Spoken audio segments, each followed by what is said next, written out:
Animal, please help me welcome Miss Lights.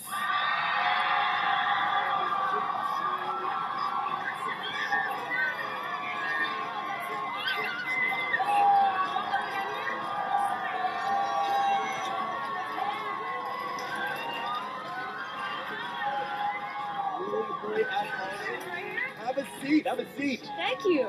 First of all, are we not loving this new hairdo from Light? Thank you. So what caused the change? Why did you decide to switch it to a little lighter color? Just time for change. You can't be the same forever, you know? I've had dark hair for a long time, and I've always kind of wondered what I look like with blonde hair. So I just went for it. Plus, my mom is on the phone with me being like, you gotta do the Daenerys Targaryen.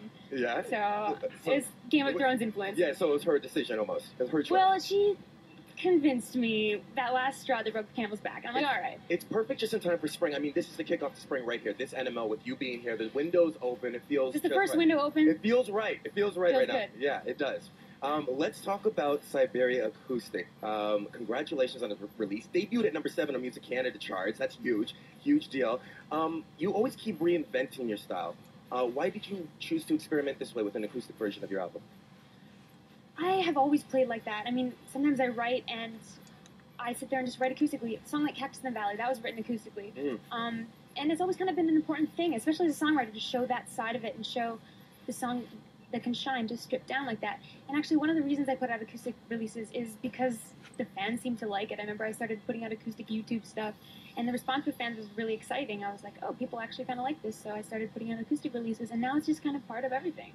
And it feels like with this, you centered yourself. You went out up north, you went to a cottage, and you just really kind of buried down, focused on these songs, and almost polished them up. What is it about being secluded in the woods that kind of brings out that creativity? It's a good question. I mean, I remember wanting to go to a cottage because I've heard of so many artists that have done that, and there seems to be something about seclusion and loneliness. I mean, that's one of the downfalls of being a songwriter. You write your best stuff when you're afraid and sad and alone, which is kind of the catch-22. But, I think that there's no distractions, and you're just kind of immersed in the music all the time. I mean, I was away, I think it was 10 days over March break a couple years ago, and I started working on the acoustic stuff. And so I've had kind of 2 years to steep with this stuff as it is till I started recording it. But during that time, I just wake up in the morning, walk outside a little bit. It was like the dead of winter, and it was just so quiet, and everything it was like a studio. Really? I just brought like a little home setup, but I was just living and breathing acoustic music for 10 days alone, and it was awesome. It was like the Grizzly Adams meets the studio, right? You're just out in the wilderness. Exactly. With the wildlife and the music. And I kind of went crazy by the end of it, but it was good. When I think of like acoustic songs that have been, I think of like Eric Clapton doing Layla. I mean, the original song is just such an amped up energy song, and then when he did the acoustic version, it became a different. That's the one everyone remembers. Exactly, that's the one everybody remembers. When you were doing these acoustic songs and fixing them up a little bit, did you kind of find new pieces of the songs, new pieces, new lyrics? Of course, you wrote the lyrics, but did you find something new with every song? Yeah, I mean, the original album itself has like dubstep bridges and Shad's rapping on it. You know, there's a lot of stuff that. How do you do dubstep acoustically? I'm trying to picture it. And whoa. Just bang the acoustic guitar a couple times. Yeah, it's kind of like, how do you reinvent that? So in a lot of the parts, I just kind of had to rewrite chords or add chords in or add a new melody in, or things are sung differently. Parts of the lyrics that didn't stand out as much before start standing out now. So how do you make those shine a little bit more? I mean, everything is a little bit altered, and as a result, the record's like an entirely different record. They're new songs. It is. When you perform, you're usually dancing around, you're playing your keyboard, but now with this, it's just kind of you, a spotlight, a stool, and your guitar, and the focus is on you. Was that hard to kind of get used to at first? I mean, you did an amazing job. When she came in 2 weeks and performed for us upstairs at Much Music, you did an amazing job, but it's a different atmosphere with these kind of clubs. You're not jumping around. Did you find it challenging? It's a different kind of challenge. I mean, when I'm doing a show with the full band, I mean, there are moments where I can step back and just let the band do something, and you can just breathe. And if I did that during an acoustic show, I mean, it would be dead air, right? So there's different kind of emphasis that you put on your shows. And when I finish a show acoustically, I'm emotionally tired, but my body is like raring to go. Yeah. You know, opposite with a full band show. Because you're just pouring out your soul and pouring out your soul. Yeah, it's a cool intimacy with the crowd, though. Actually, you know what? I was reading your Twitter, and I've always wondered this with artists. What happens when you get hiccups? You had hiccups the other day. Oh. What do you do? I'm always dead afraid I'm going to get hiccups on the air right now. I used to think about that. When I was growing up and I always wanted to be a musician, I was always like, what if I burp or hiccup or like sneeze on stage? I've never had the urge to hiccup or sneeze, but I've burped on stage, and Really? it sucks. But that's gangster. Burping's gangster. Is you know? it? Yeah, Is It is. It is. It makes me have to stop my line and just go pretend the crowd's singing it for a second. Yeah. This is gonna get real vulgar, but when Lauren's here, I always fart on her. So. Well, you know what? It just has to be natural, right? It's part of being natural. The gases. Anyways, I don't know how we got there. But you collaborate with a lot of great artists on this album, including Owl City and Max from the Art House. What did Max bring to this project? Max was actually the one of the 3 collaborations that was in the studio with me at the time.